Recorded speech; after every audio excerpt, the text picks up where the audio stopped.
Hello and welcome to your video session on Harvard referencing. Harvard referencing is a way of referencing all the work that you do, academic work, which is basically developed by Harvard University, hence the name.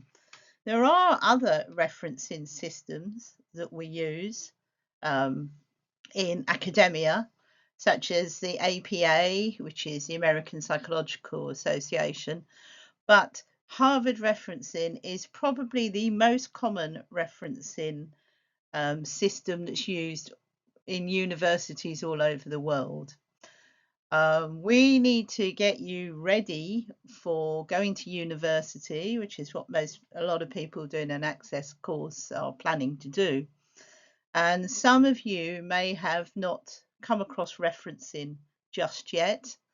You might not have done it in your schooling. It usually happens at A level in the sixth form. If you haven't actually reached the area, or if you're just reaching it now, you may only just be starting to look at referencing. One of the things that's expected of you when you go to university is that you're able to do this sort of referencing from day one. So when you do access courses and A-level courses and BTEC courses and some of the other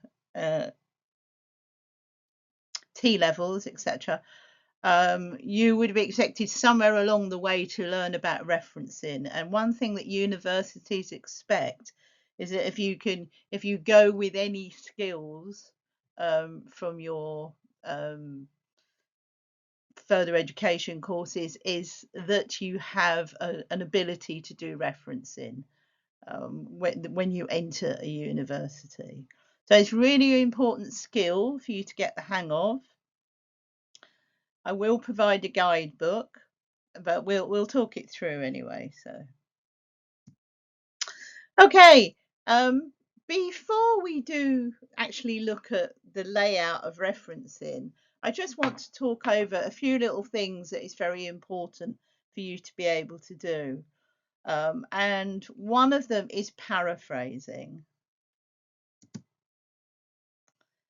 And paraphrasing means that you're taking someone else's idea. So when you're doing a bit of research, you're looking stuff up, and then you need to put it into your own words, generally to put into an assignment or an essay. So to paraphrase a source, you do need to rewrite it, but you don't want to change the meaning of it, because that would sort of defeat the object of what you're doing, really. It is an alternative to quoting. Quoting is slightly more basic. It's when you sort of take someone's exact words and just put them in quotation marks, just to let people know it's not you who said it, it's someone else. Paraphrasing is the next step on. And it's again, before you actually go to university, it's a skill you absolutely need to develop as part of your research and other study skills.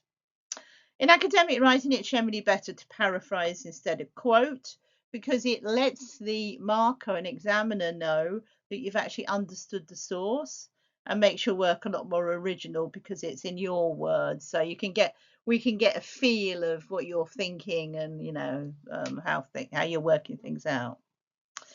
But even though you're paraphrasing, you still need to cite the source. You can't claim that that's your information, because it's not your information.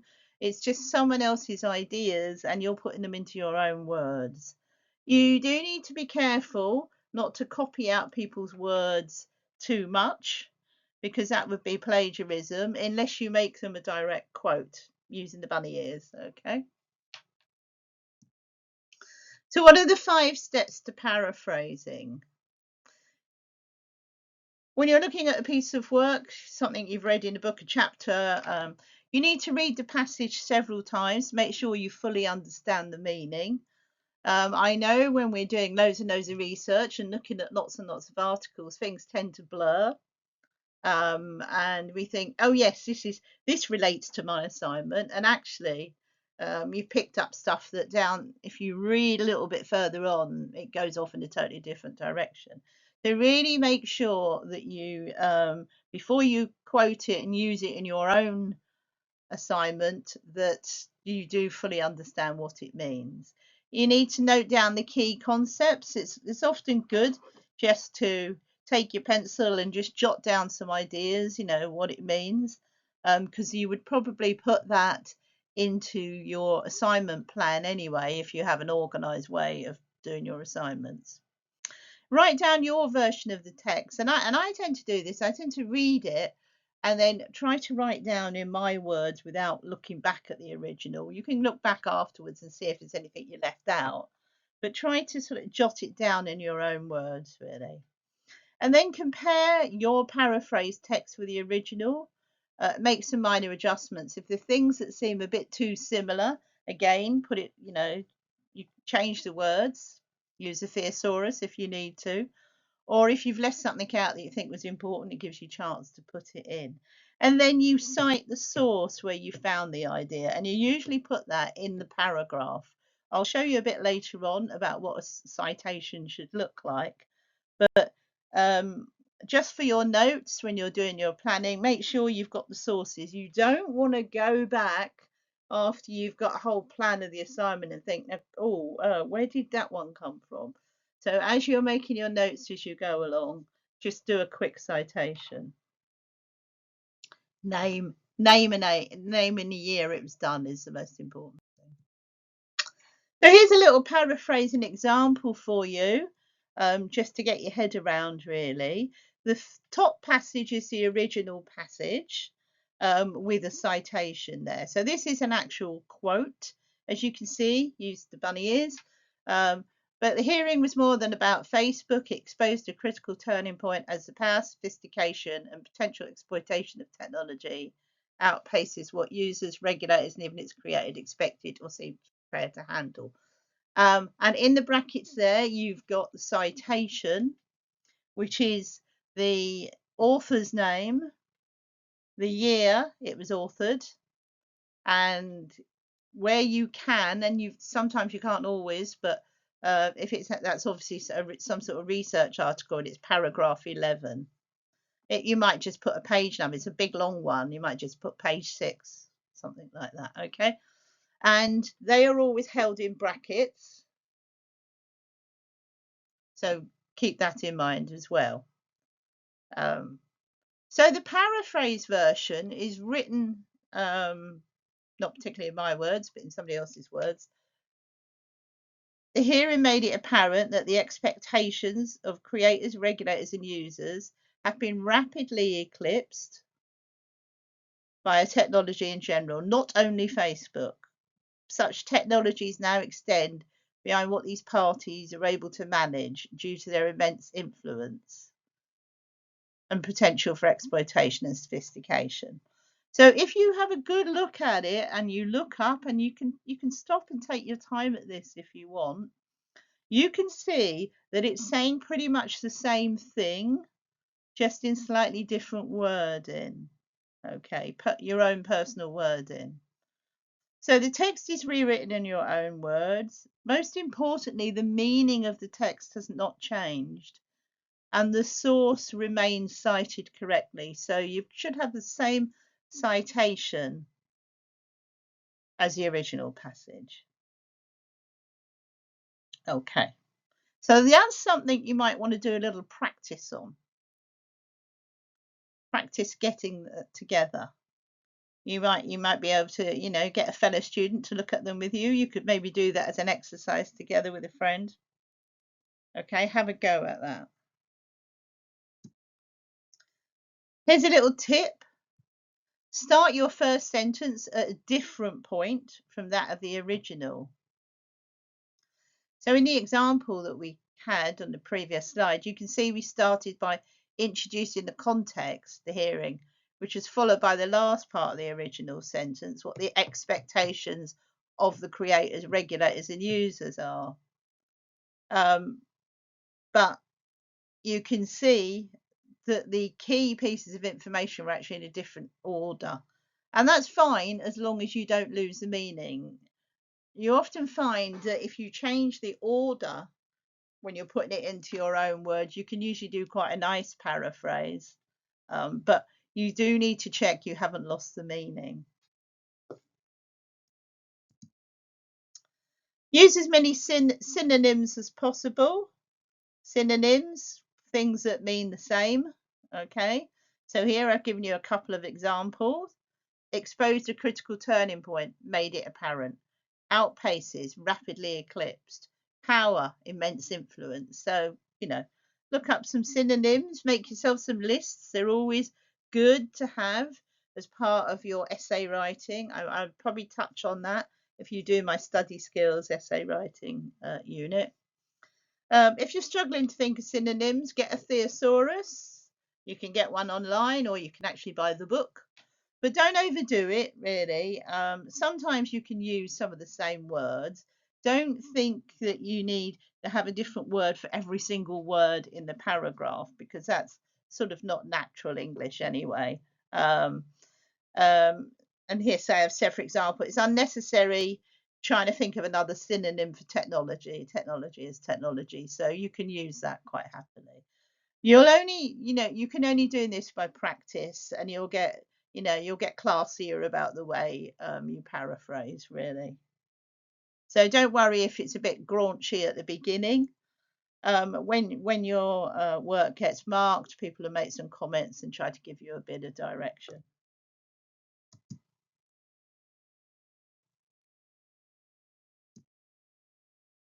Change your sentence structure, maybe going from active voice to passive voice, really. So active voice is when a sentence is led by the subject, the thing doing the action. And when the object leads the sentence, the thing that receives the action, that's written in the passive voice. Don't let that confuse you too much, but just about, changing the style of it. So here, again, as an example, technology outpaces what users, regulators, or even if it's creators expected. Okay, that's the active voice, really, because technology is outpacing. Um, so the passive voices, the expectations of creators, regulators, and users have been rapidly eclipsed by technology. It's saying the same thing, really, but it's a bit more sort of laid back, and the object is still technologies eclipsing, but you put it at the end rather than at the beginning. If you're not sure about active and passive voice, maybe do a little bit of work on grammar to find out about it. It's quite useful for you. Also, you can break the information up into separate sentences as well. You're paraphrasing, you usually need a similar word count. Otherwise, if your word count is much lower, then you've probably left something out somewhere. If it's much longer, then you've probably overdone it, really. So you're looking about roughly the same, but you'll be able to play with a few things. But you might want to change the sentence structures a little bit. So in one example was there was quite a long sentence and it was broken up into two, or you could do it the other way around. Okay. But as I said, most important thing is don't lose your information. Just make it roll a bit different. Okay. Make the rhythm of it slightly different. Okay, paraphrase. Why don't we quote? Why don't we just quote everything, making it easier? For one thing, it's really hard work for people to read. Some quotes are useful because they really add emphasis. Um, but lots and lots of quotes in an assignment, your grade will get lowered because it's very hard for us if you just put quote after quote after quote in, for us to really know that you understand what you're writing about. You quote too much. Okay. Um, so you will find paraphrasing works a lot better for you. The more you paraphrase, the more more we can grade you because we can see a lot clearer your understanding, not just your understanding, but the fact you're able to use the information correctly in an academic way.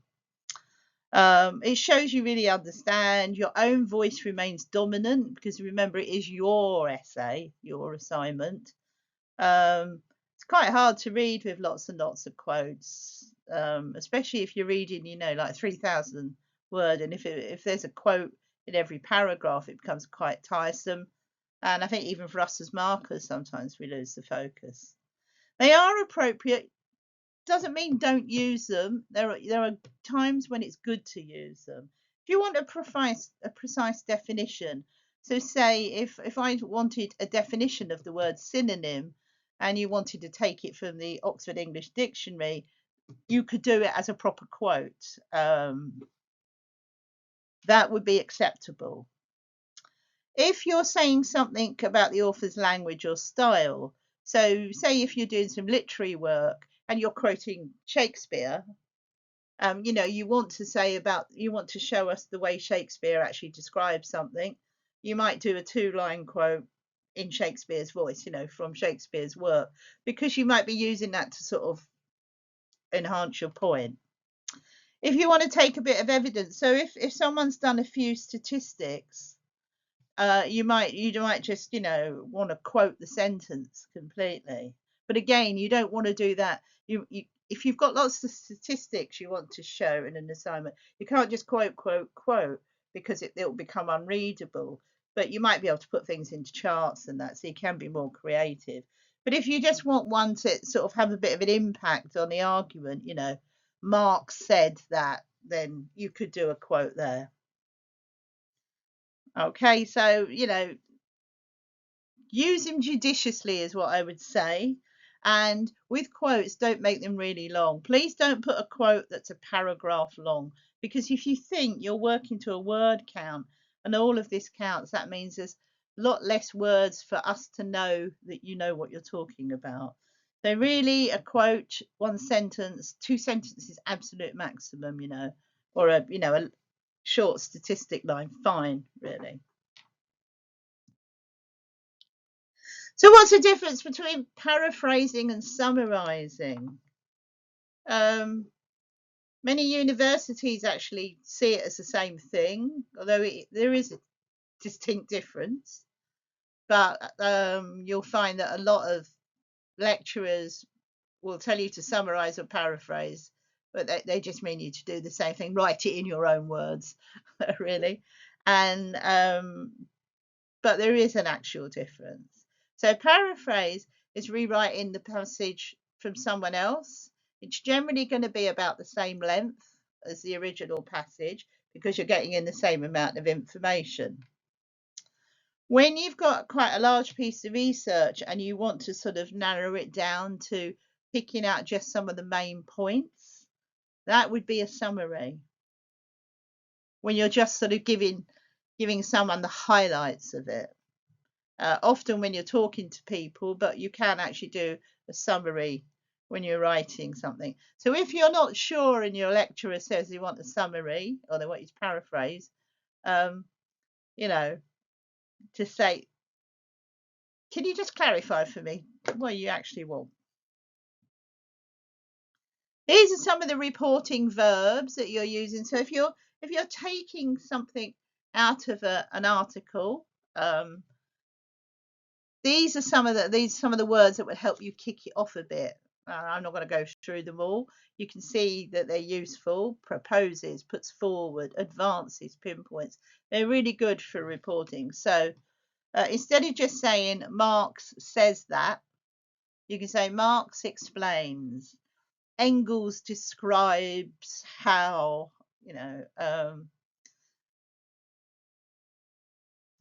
Shakespeare points out. Eliot demonstrates, so you could use it in that way. Or the article demonstrates, or Elon Musk's proposes, those sorts of things.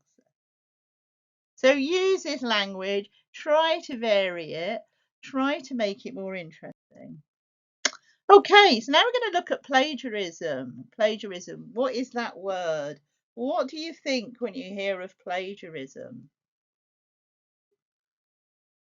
What does plagiarism mean to you? Stealing somebody else's work, some people say. Copying other people's work. Yes, yes, all correct, really. So most of you think you know what plagiarism is, which you may well do. Okay, so here's a little original source piece of work. I've given a few lines. In order to communicate effectively with other people, one must have a reasonably accurate idea of what they do and do not know that is pertinent to communication. Treating people as though they have knowledge that they do not have and that can result in miscommunication and perhaps embarrassment. So we've got a citation here, Nicholson RS 1999, and this is a full reference, the title of the article and where it came from. Okay, so that's the original source. Underneath, if a student has been asked to paraphrase it. So here's their paraphrasing of it. Effective communication depends on generally accurate knowledge, or it's good piece of paraphrasing. I know my picture covers it, but it's, it's a, is it plagiarism or not? If they just put that into their assignment, have a think about it. Yes or no?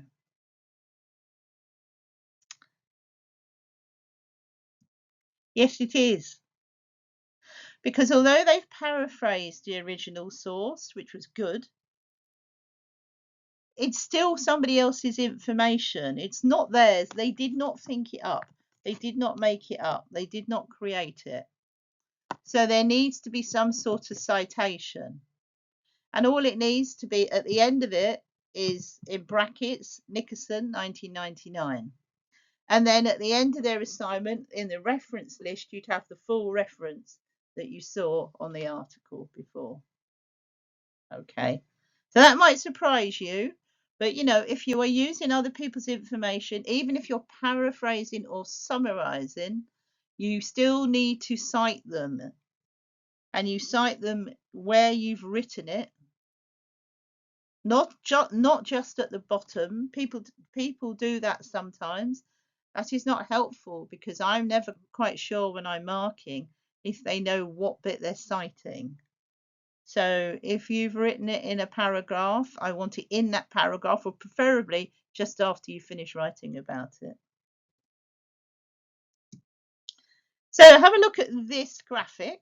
Is this plagiarism? It's a graphic about healthy life expectancy, Crown copyright, public health intelligence team. So sort of a government graphic, really. Yes or no? Is this plagiarism? Can you put this graphic straight into your assignment? Do you need to do anything more? Do you need to put a reference? Yes or no? Have a good look at it. No, it's not plagiarism. Why is it not plagiarism? Because if you looked at the bottom, there was a reference. And a lot of graphics that you take out of pieces of research will probably have a reference at the bottom. So, as I said, I read it out to you a bit. It was from the government public health team. It had a date on it as well. So there was a reference. If for some reason you take a graphic out of an article that doesn't have a clear reference, it's quite unusual. Once you start looking for them, you'll see them. You need to put one yourself directly underneath your graphic. Okay. And again, it's usually just the author and the date. Okay, so let's just go over what is plagiarism. It's defined as presenting someone else's work as your own by cutting and pasting from other sources and sticking it into your assignment without any reference, quoting without them bunny ears or without citation, paraphrasing or summarizing without a citation, and this is the one that most people forget about. Okay, so I won't criticize you at the beginning, but in time I will. Using images, tablets, or graphs without a citation. Now, this is one that we don't always think about. Reusing your own work, which was previously marked. So taking stuff from another assignment and putting it in. If you do, you still need to put a citation, even if it's you. Okay, so you will cite yourself and the year you did it. So if it's an assignment that you did last year and you're quoting a bit out of because you're maybe working on a similar topic or something, then do that. Very rare isn't your own work though, because generally at this level, we tend to be paraphrasing other people's higher academic level. We tend to be working with other people's research. You are not really at the level at the moment of you're doing research of your own. You may be when you get into your second and third year at university, but I would say at the moment you're probably not. So I would say make sure you cite everybody. If it's in the other thing you might wonder about, if someone, if I'm asking you to do an individual assignment where you write something in your own words, you do your own work, it's not a group activity. Sometimes you will be doing group activities at university, but mostly for this course, all the assignments expect you to do it on your own by yourself.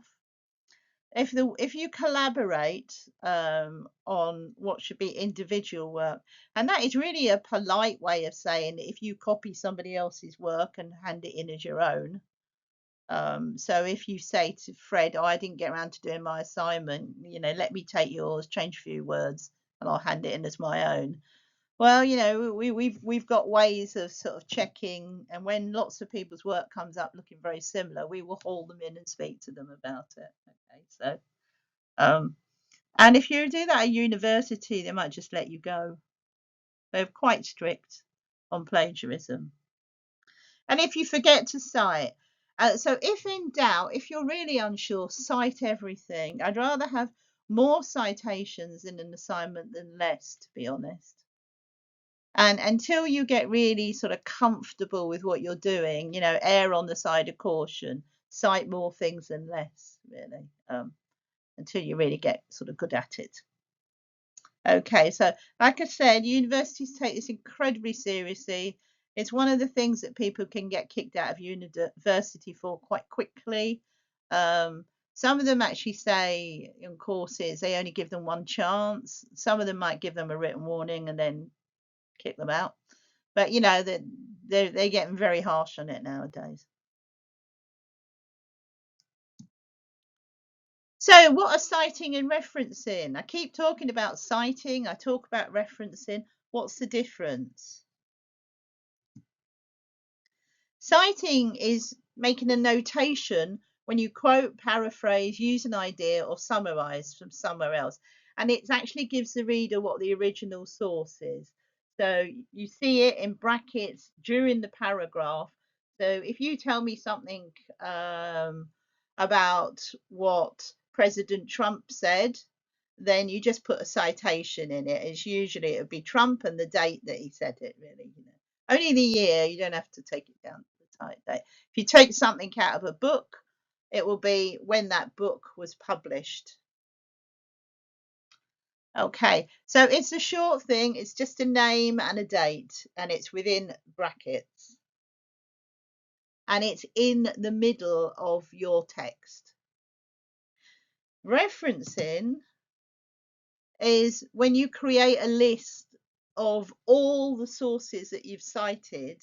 So when you get to the end of your assignment, and you can't really do it till you've finished your assignment, you then write a reference list and you have all the sources, and then you put the full reference. So it's not just the name and the date, there is a full style of reference, which we're going to go on to look at in a bit. Okay, you may hear people asking you about bibliographies. Referencing lists are different from a bibliography. A bibliography, which you will do later on at uni for maybe sort of large pieces of work, they will ask you, they will be quite specific where they want a bibliography. That will be all the sources you've read, even if you didn't actually cite any in your assignment. So say you're doing your thesis and you read 4 books to get the information, but you only used information out of 2 of them. If you're doing a bibliography, you'll write down all the books that you read to help you prepare for your thesis. But if if it's an essay and I ask you to do a referencing list, you will just write down the ones that you actually used. Okay. In our guide, there's a little bit more detail about that, so you can have a little look at that. Okay, citing demonstrates that you have gathered the evidence to support your ideas. You've used good quality sources, so we don't want Wikipedia. Okay. We don't really want essay.com. Okay, they've got to be good academic sources, like the real guys who wrote the real stuff. Okay. Um, that shows that you've been reading widely, which we're expected to do at level 3 and beyond. Your access course is the same as an A-level course, which is level 3. It's the minimum that you have to get to actually join a university. Your university degree will go on to level 4, some level 5 in the final year, depending on what sort of course you're doing. It allows the marker to differentiate between your work and the work of others, and it gives me a chance to locate the sources. So if I'm marking your work, if I'm not quite sure that you've got it right, I mean, the whole point is that we have to be quite well read too. So we should recognise quite a lot of the sources that you use. If we don't, we might find one interesting, so we might look into it properly. Or if I think more importantly, if I think you haven't quite understood it right, I'll go in to see your source and I'll see where you got it from, and I'll sort of think, oh, they didn't quite interpret this incorrectly, or I know what led them in the wrong, they went to maybe the wrong type of source, and I can give you that in the feedback then. Okay. But also it helps us check in, we do check for plagiarism as well. So we do check the sources and see what your paraphrasing's like too. So don't think we don't check them, because we do. Okay. When and where to cite, do it within and at the end of the text. So if you've written a short paragraph, which is really just your paraphrasing of one particular issue, then you can put it at the end of the little paragraph. If it's when you've written a few lines about something, you can put it in there as well. But don't leave it a long way. So some people will write a large paragraph which talks about 3 or 4 different issues, and then they might put the citation at the end of it. That's not very helpful, because I don't know which of the 4 issues you've addressed the citation relates to. So keep it broken up. If you talk about one thing, about Marx's description of the bourgeoisie, you write it under there. When you go into the next part of the paragraph where you're looking at Engels' issues about division of power, you'd write another citation there. So don't leave it too far down. If I can't connect it, and you should have a little look back and think, does that citation, does she know which point that citation relates to? It applies to facts, figures, ideas, and theories from books, journals, the internet, where we get a lot of our information from now, videos, lecture notes, anything really, anything. The exception is common knowledge. I won't go into common knowledge too much, but there are just certain things really that's common knowledge that you don't have to cite. An example, if you tell me that Florida, California, and Texas are states of the US, United States, you don't need to give me a citation. That is something that's generally known as common knowledge. There are lots of things like that. If you're unsure whether something is common knowledge, you can try it out on people. And if everybody knows it, there's a good chance you probably don't need to cite it. But if you're not sure, you can always just check it out with your tutor. Okay. So, citing a quotation, you need to include, if the page number is available, particularly if you're coming out of a book, then please put it in, because it makes it even easier. Single quotation marks. Okay. So I've given you it in about, see, if you look, there's 4 different styles really. So you've got here, you might start the sentence with Smith, who's writing about Exeter Council. So because you're using his name at the beginning, you can just put, you don't have to put his name in again. You don't have to put in the brackets Smith 2010. And then the colon 221, that's the page number from the Exeter Council document. Okay. And then you can put after that, another way of writing it would be according to Smith, and you'd write it in the same way. And these ones are actual quotations. So as you can see, they've got their quotation marks. If you're putting it another way, Exeter Council spends 23, but then you need to put Smith's name into the bracket. So it'd be the same, but you would put Smith into the bracket with a comma, and then 2010, page 221. So just a little confusion. There's a different bit of punctuation here. There's different ways of laying things out. Just need to check your own university referencing. Some universities don't like you to bother write page. They just put colon 221 like that. Some of them prefer you to write PP 2021. Okay, and then you put a comma between it. So we would forgive you at Access if you don't do that quite right. But what we're doing is we're going to give you a referencing guide, which is based on Imperial Colleges, big London University. And we want you for the course to sort of use that guide and lay it out the way it says in that guide. Whatever university you go to, if you apply, I mean, if you get into Imperial College, lucky for you, because you've learned to do it the way they use it. But everyone will have it slightly different. They're not massively different. They might just have their punctuation in different places, but they do like you to get used to doing it their way. So they will, first thing you do when you go to uni is they'll always give you their referencing guide and expect you to use that. As I said, it won't really be that much for change, but you might find there's a bit of commas and full stops in different places, but you want to get good at it. Okay, so citing a paraphrase sentence. So you're not making a quote here, you've paraphrased it in your own words. And again, the 2 different ways. If you want to say Smith states that blah blah blah, then you just put the date 2010. Notice when you're paraphrasing, you don't need the page number. Okay, because it's not a direct quote, so you just need the year. Okay, and the other way of doing it, Exeter Council, blah blah blah, there's your paraphrase, and you put in brackets, you put your Smith, comma 2010. Okay, so if Smith's being used in the sentence, you just need to put the date.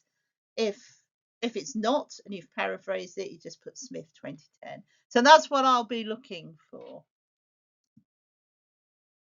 Authors. Now you might have more than one author. Okay, so notice the ampersand, you know, the little squiggly and. In an integral citation, you need the word and. In a non-integral citation, you use the ampersand. Okay, you might think, oh my God, what's that? Okay, so when you're quoting them, you're saying Smith and Jones said that. You write Smith and Jones and put the date in a bracket. If you've just done your little paraphrase, but Smith and Jones isn't in the sentence, you put the brackets. You can use the ampersand, the squiggle, Smith and Jones. It just saves time. I use them all the time. If you've got 3 authors, you do it the same, Smith, Jones and Clark. But if you've got more than 3 authors, nobody wants to read lists of 7 different authors because it's tiresome, really. You use the word et al. Have a look here. Et al. E-T-A-L. That is Latin for and everybody else. Okay. So if you come across an article that's got 15 authors, And it does happen on research papers. Don't be daunted and think, oh, I can't use that. I can't write 15 names. You don't. You just write Smith et al. Okay. The et al is also an abbreviation, so you always have a full stop after the al. So here we are. We've got 15 different authors. You write Smith et al. 2010. Smith et al. State that Exeter Council. And then the other way around, when you don't say any of the author's names in the sentence, you have it at the end, Smith et al. And you have an unusual thing of the full stop and a comma. So just note the punctuation, really. You won't get marked too hard if you mess that up a little bit, but you need to get into the swing of it because, as I said, when you get to university, they'll be a bit more stringent. Here, as long as you've laid it out correctly, we won't pick you up too hard on the punctuation, but still get in the practice of doing it right. Okay, last bit on citations, really. If there's no date, say you've taken something out of a council document, they might not have put a date on it. You use N.D, no date. Try not to default to no date. Try to work a bit harder to find the date because it makes it a lot easier for us to look it up. Otherwise, we struggle a bit, really, but we will find it.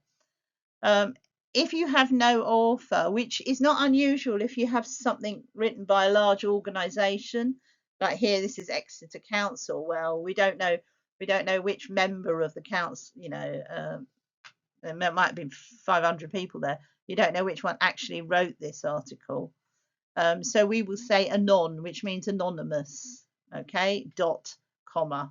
Anon, there's a full stop because it's shortened from anonymous. And there's a comma because it's taken the place of a name. Again, I say, wherever you can, please try to find a name. But I do appreciate nowadays on websites, they very rarely have authors' names.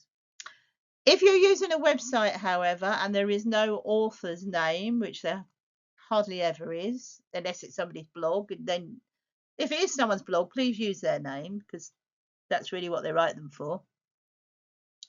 If you're doing a website, then you want something like the name of the website.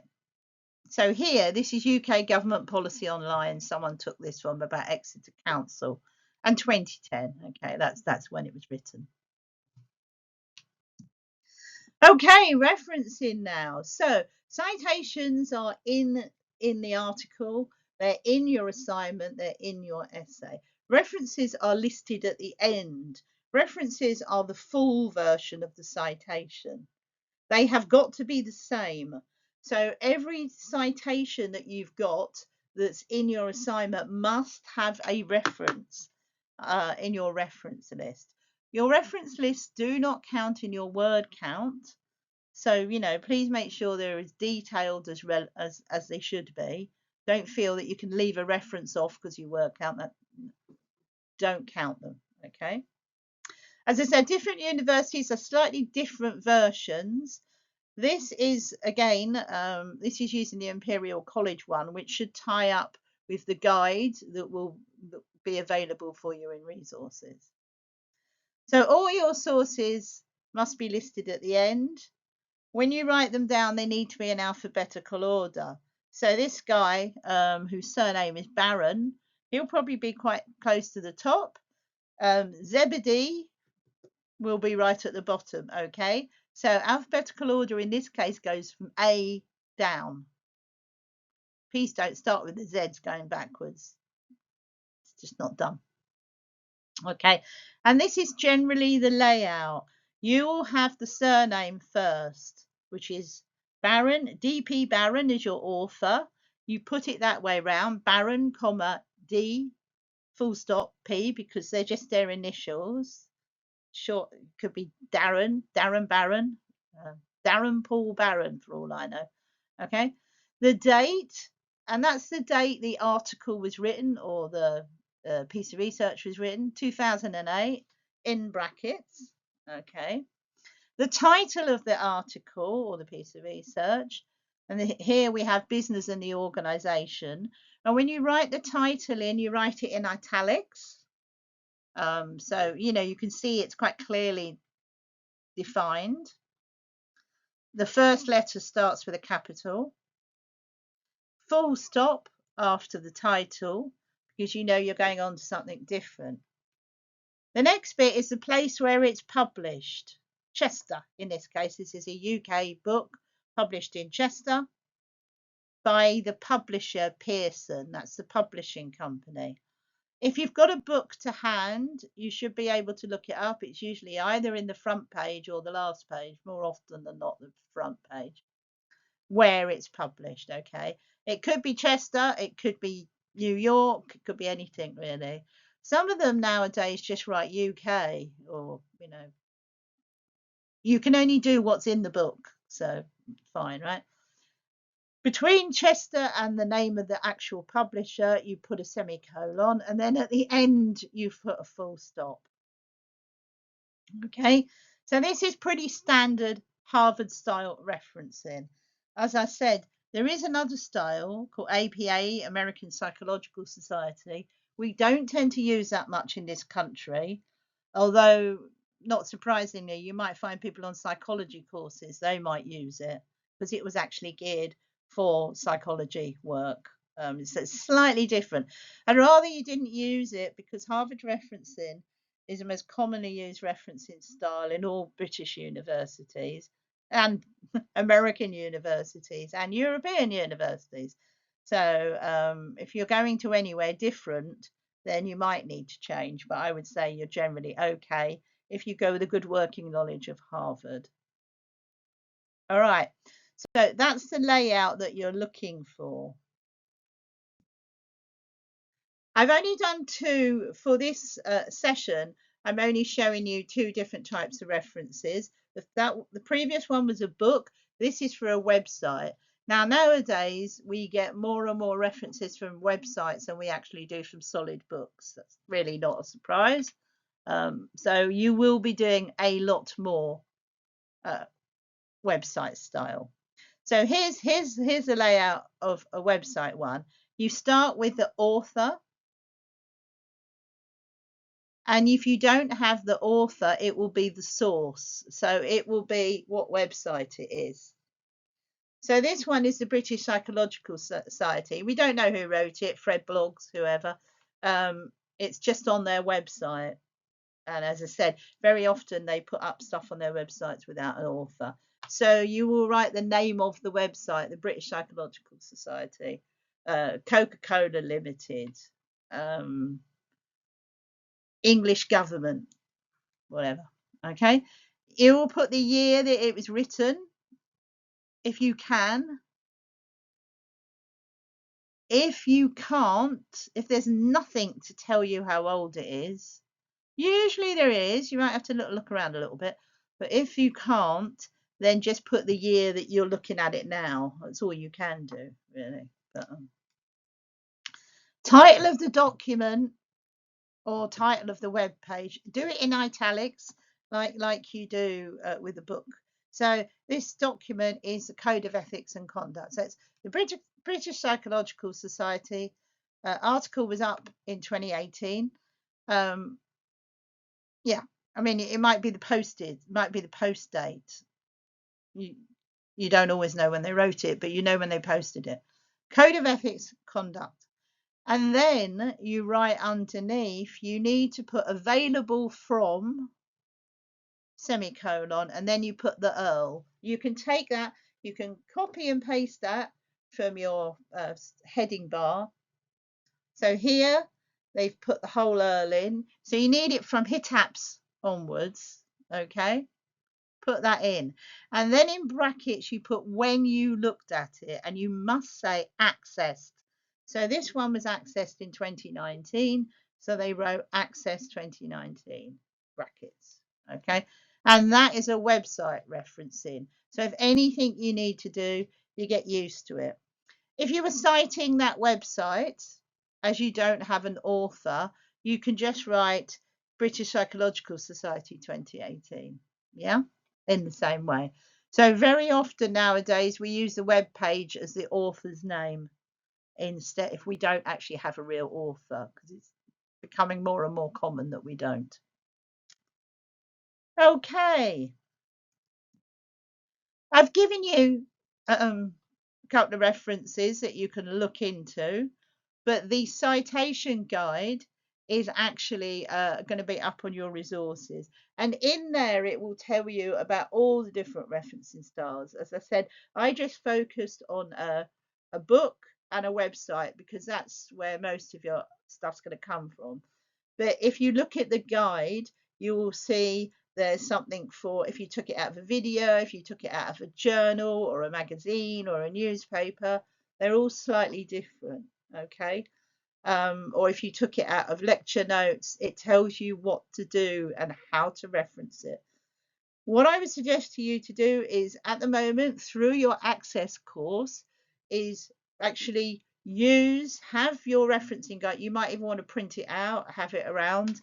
And when you are getting to the reference time in all of your assignments, use it just to check that you're laying them out well until you really feel that you can do it without looking.